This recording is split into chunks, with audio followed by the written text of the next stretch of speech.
দেশের মানুষ জেনে গেছে মোদি দাদু চিটিংবাজ। শুরু হয়ে গেল মোদি পতনের ডাক। হিন্দু উদ্ভূত এই দেশটি সবার শত্রু হয়ে যাচ্ছে। পুরো পৃথিবীর দেশগুলো জেনে গিয়েছে ভারতের মিডিয়া হচ্ছে গাঁজাখোর মিডিয়া। ভারতের রাজনৈতিক অঙ্গনে এখন উত্তাল পরিস্থিতি।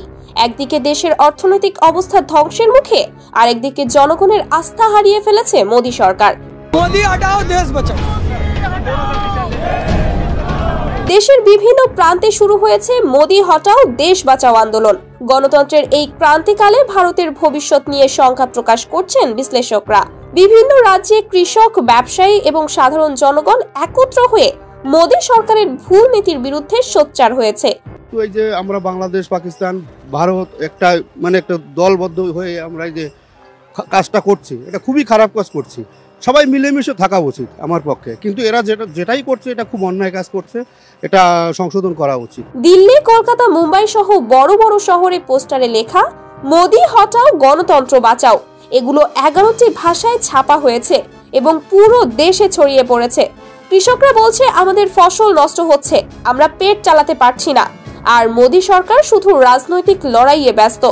বিরোধী দলগুলো এবার মোদি সরকারকে ক্ষমতা থেকে সরাতে সর্বোচ্চ প্রচেষ্টা চালাচ্ছে। কংগ্রেস, পিডিএস এবং অন্যান্য আঞ্চলিক দলগুলো একসাথে কাজ করছে। তাদের দাবি মোদি সরকারের পতন না হলে ভারতের গণতন্ত্র ধ্বংস হয়ে যাবে।